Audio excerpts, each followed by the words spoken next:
மறைந்த நடிகர் அபிநயோட காதலி ஒருத்தவங்க அவங்க காதல் வாழ்க்கையில என்ன நடந்துச்சு, கடைசியா அபிநய் கூட என்னெல்லாம் சண்டை போட்டாங்க உள்ளிட்ட பல விஷயங்களை வெளிப்படையா பேசியிருக்காங்க. மேலும் அபிநயோட பர்சனல் லைஃப்ல லவ் ஸ்டோரி இருந்திருக்கு அப்படின்னு சொல்லிட்டு பல விஷயங்களை விஜயலட்சுமி இன்டைரக்டா ஷேர் பண்ணியிருந்த நிலையில டைரக்டாவே அபிநயோட காதலி அவங்களுக்குள்ள என்ன நடந்தது, எதனால பிரிஞ்சாங்க, கடைசியா இப்போ அவங்க அபிநய காதலிக்கிறாங்க உள்ளிட்ட பல விஷயங்களை வெளிப்படையா பேசி ஒரு ஸ்டேட்மெண்ட்டை ரிலீஸ் பண்ணியிருக்காங்க. அந்த ஸ்டேட்மெண்ட்டில் அவங்க என்ன சொல்லியிருக்காங்கன்னா, அபிநய் என்னை உருகி உருகி காதலிச்சான். அவன் காதலை நான் ரிஜெக்ட் பண்ணிட்டேன். நான் பயப்படுறேன் அப்படின்னு நினச்சிட்டு அவனோட அம்மாவை கூட்டிகிட்டு வந்து என்கிட்ட பேசினான். உண்மையிலே இப்போ தான் எனக்கு பயம் அதிகமாயிருச்சு. பல பொது நிகழ்ச்சியில் ஒன்றா கலந்துக்கிட்டோம். ஆனால் அவன் மேலே காதல் எனக்கு வரவே இல்லை. பயம் மட்டும்தான் அதிகரிச்சுட்டே இருந்தது.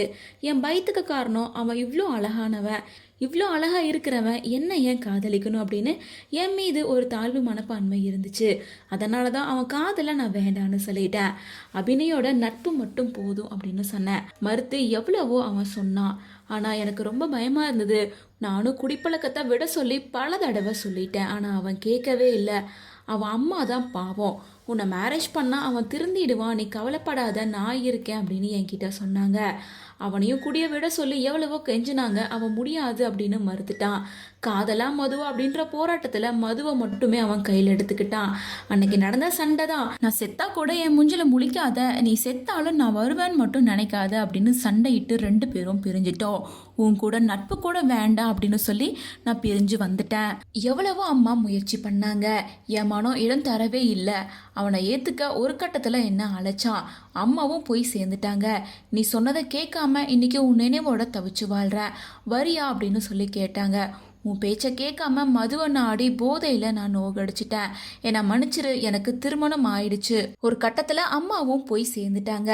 நீ சொன்னதை கேட்காம உன் நினைவோட நான் தவிச்சிட்ருக்கேன், வரியா என் கூட அப்படின்னு கேட்டாங்க. சொல் பேச்சு கேட்காம நீ மதுவை நாடி என் மனசை நோகடிச்ச, மன்னிச்சிரு, எனக்கு மேரேஜ் ஆயிடுச்சு.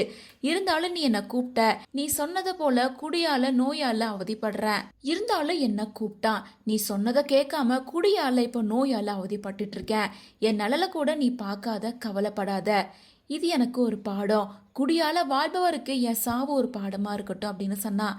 அன்னைக்கு வராத காதல் இன்னைக்கு அவன் மேல வந்திருக்கு.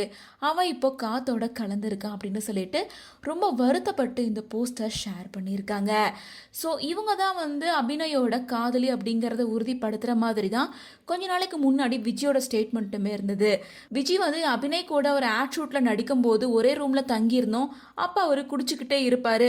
உங்களுக்கு என்ன பிரச்சனை, நீங்கள் ஏன் குடிச்சிட்டே இருக்கீங்க அப்படின்னு கேட்கும்போது அவரோட வாழ்க்கையில் நடந்த காதல் அப்படின்னு சொல்லி பல விஷயங்களை வெளிப்படையாக பேசியிருந்தாரு. அவருக்குள்ள தீராத காயம் இருக்கு, ரொம்ப வலியோட இருக்காரு அப்படின்னு சொல்லிட்டு அவரோட பர்சனல் விஷயத்தெல்லாம் சொன்னதா சொல்லியிருந்தாங்க.